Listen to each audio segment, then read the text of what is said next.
ॐ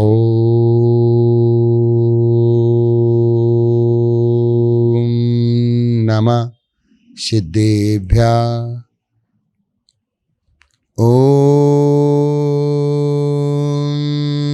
नमः सिद्धेभ्यः। ॐ नमः सिद्धेभ्यः। चंदप्रभं चंद्रमरीचिघोरं चंदप्रद्वितीयं जगति वैकान्तं वंदे विवंदं महतां सिंधं जिनज्जितस्वान्तिकसाय बंदम। देवादिदेव चंद्रप्रभु भगवान की जय।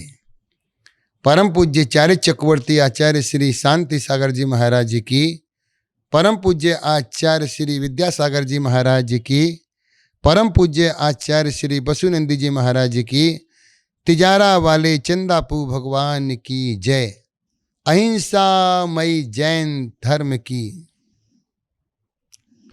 महानुभाव साधर्मी बंधुओं, राजस्थान प्रांत में अलवर जिले में एक सुंदर देहरा तिजारा के नाम से प्रसिद्ध, जिसके लिए महाभारत काल में तिगारत नाम से जाना जाता,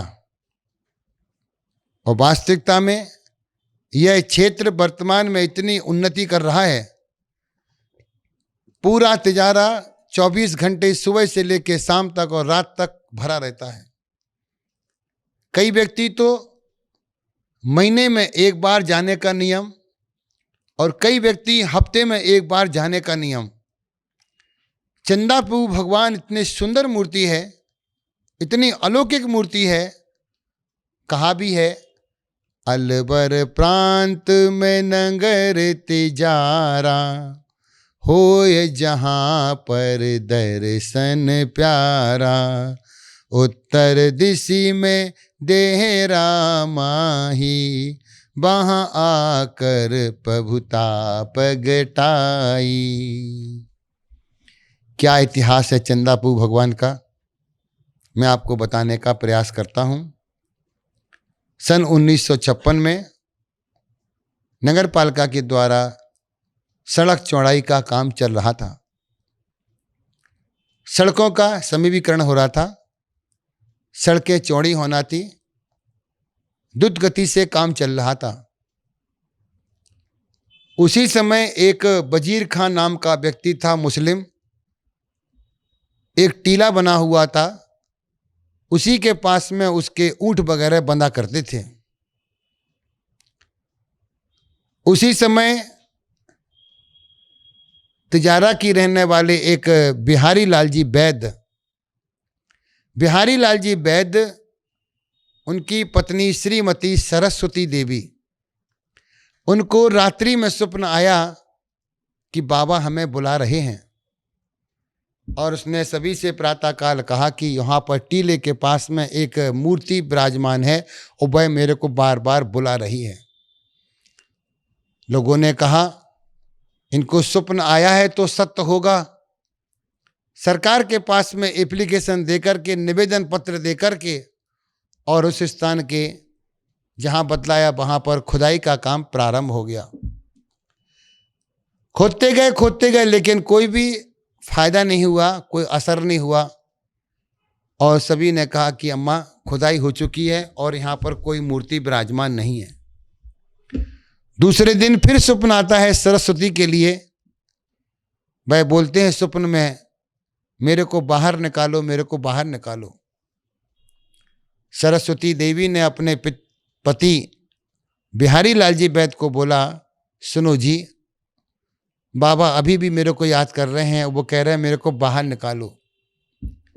तब बिहारी लाल जी वैद ने, जो खुदाई का काम चल रहा था, जो खुदाई समाप्त हो गई थी वहाँ पर, फिर उन्होंने 2 दिन की खुदाई और अपने पैसे के द्वारा करवाई कि यहाँ पर थोड़ा और खुदाई कर दीजिए 2 दिन के लिए। 2 दिन तक खुदाई चली, लेकिन कोई भी असर नहीं हुआ। फिर वह सरस्वती एक दिन आकर के वह इशारा करती है, वह स्थान बताती है और वह बोलती है यहाँ पर खोदिए। खोदने के बाद में वहाँ पर कुछ मूर्ति के अवशेष मिले, लेकिन वो सारी मूर्तियाँ खंडित मिली। 2-3 मूर्तियाँ खंडित मिली। सबका मन निराशा में बदल गया। सभी ने कहा चलो खंडित प्रतिमाएं छोड़ो छोड़ो छोड़ो। फिर रात्रि में सरस्वती को स्वप्न आता है कि नहीं, हम तो वहीं पर अभी भी जमीन में दबे हुए हैं। वह रात्रि को ही दीपक जलता हुआ लेकर के वहीं टीले के पास पहुंचती है जहां पर वजीर खां के ऊंट बंधे हुए थे। वह टीले पे जाकर के बोलती है बाबा यहीं पर विराजमान है, यहीं से निकालो।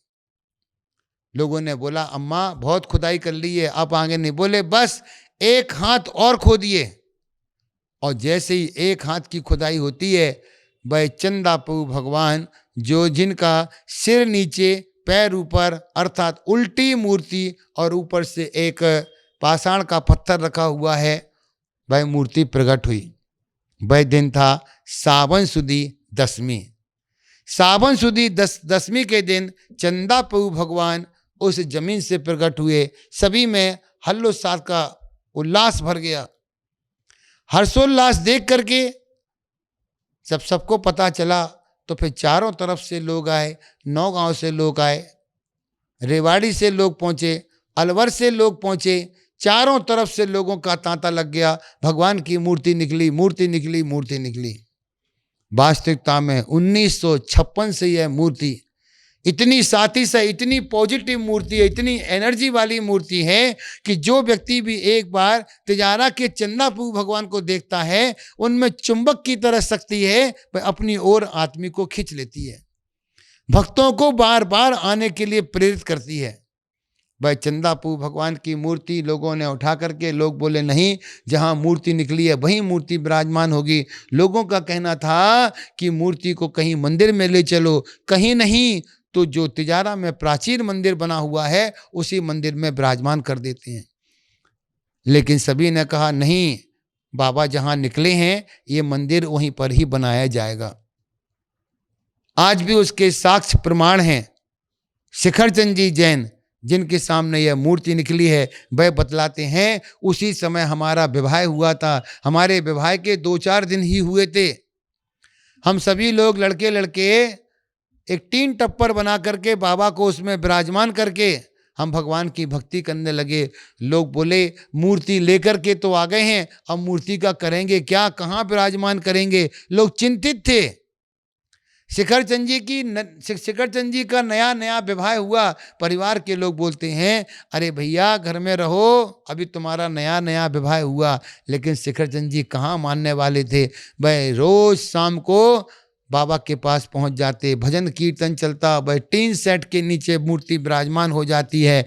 देखते ही देखते तांता लग जाता है, लोग आना शुरू कर देते हैं। 10, 20, 50, 100 और बढ़ते बढ़ते वह 200, 400 व्यक्ति तक पहुंच जाते हैं। धीरे धीरे लोगों ने सहयोग किया, सहयोग की भावना बनाई और धीरे धीरे दान राशि का आना प्रारंभ हो गया। और चंदा प्रभु भगवान का ऐसा असर रहा कि जो मंदिर 10 साल में बनने वाला था, वह मंदिर 5 साल के अंदर ही खड़ा हो गया, तैयार हो गया। कहते हैं कि रात्रि में एक सर्प आता था जो भगवान की सामने बैठ करके उस मूर्ति की, उस मंदिर की सुरक्षा करता था। कई वर्षों तक वो सर्प आकर के भगवान के वहां पर बैठा रहा। फिर एक दिन नजर जाती है अशोक चंद जी जयचंद्रा, दिल्ली निवासी, ऋषभ विहार, उनके पिताजी भी जाते हैं और चंदा प्रभु भगवान की मूर्ति को देख करके बड़े आकर्षित होते हैं। और उन्होंने फिर नियम बना लिया, हर महीने एक बस लेकर के जाएंगे चंदा प्रभु भगवान के दरबार में।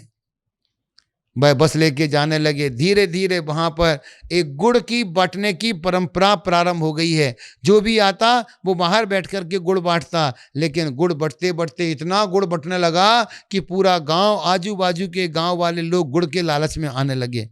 धीरे धीरे यह प्रथा बंद कराई कि गुड़ मत बांटिए, नहीं तो ये किसी का क्षेत्र बन जाएगा, किसी का स्थान बन जाएगा। सभी को हटा करके वो गुड़ की परंपरा बंद की गई। और आज भी चंदा प्रभु भगवान की वह मूर्ति जो जमीन से, जो भूगर्भ से भगवान प्रकट हुए हैं, वे इतने आश्चर्यकारी हैं कि लोगों को बोलना नहीं पड़ता है, अपने आप हाथ जोड़ करके खड़े हो जाइए और भगवान के दरबार में एक बार अपनी अर्जी, अपनी एप्लीकेशन लगा दीजिए, आपकी मनोकामना सिद्ध हो जाती है। ऐसे चंदा प्रभु भगवान जो वास्तविकता में पावन मूर्ति है, उसके दर्शन करने से हमारे जन्म जन्म के पाप अपने आप कट जाते हैं। दर्शनम देव देवस्य दर्शनम पाप नाशनम, दर्शनम स्वर्ग सोपानम, दर्शनम मोक्ष साधनम। भगवान का दर्शन करने से पापों का नाश होता है, स्वर्ग की सीढ़ी मिलती है, और साक्षात भगवान का दर्शन करने से मोक्ष की प्राप्ति भी होती है। एक परंपरा से मोक्ष होता है, एक सीधा मोक्ष होता है। जो सीधा मोक्ष होता है वह मुनियों को प्राप्त होता है, लेकिन परंपरा से श्रावक भी मोक्ष का भागीदार बन जाता है। ऐसे तीर्थ की यात्रा करने से, तीर्थ वंदना करने से हमारे कर्मों की निर्जरा होती है, और ऐसे तीर्थ पावन जो तीर्थ हमारी धरोहर है वह निरंतर सुव्यवस्थित चलती रहती है। हम ऐसे तीर्थ की यात्रा करें, बहुत पास में है, दिल्ली वालों के बहुत पास है, और वह तो कई लोग तो हमने देखे हैं जो हर हफ्ते जाया करते हैं, जो महीने में कई बार वहाँ पर तीर्थों के दर्शन करने जाते हैं। और बाजू में ही एक चंद वाटिका नाम की स्थान बनाया गया, जहाँ पर 24 ही विराजमान है, और उसी 24 में ही एक विशाल पाषाण की चंदा प्रभु भगवान की मूर्ति बनी है, जिसका पंच कल्याणक उपाध्याय श्री गुप्ती सागर जी महाराज एवं उपाध्याय श्री बसुनंदी जी महाराज दोनों ने मिलकर के उस मूर्ति का, जिन प्रतिमा का पंच कल्याणक कराया। ऐसा पावन तीर्थ जब हम इसकी यात्रा करते हैं, दर्शन करते हैं, अपने आप में हमारे कर्म के बंधन ढीले पड़ जाते हैं।